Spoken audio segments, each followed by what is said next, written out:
बोल बोल बोल बोल बोल बोल बोल बोल 22 फूट वाले की जय।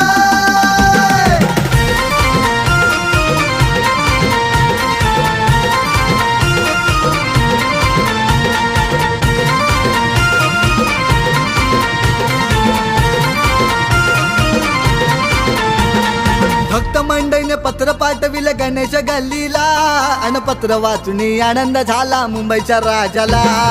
पत्र वाचुनी आनंद झाला मुंबईच्या राजाला। पत्र वाचुनी आनंद झाला मुंबईच्या राजाला। अनेक रूपे घेऊन येतो माझा गणराया, कधी विष्णू श्री कृष्ण माझा शिवशंकर भोळा। शिवशंकर भोळा शिवशंकर भोळा शिवशंकर भोळा शिवशंकर भोळा। हे गणा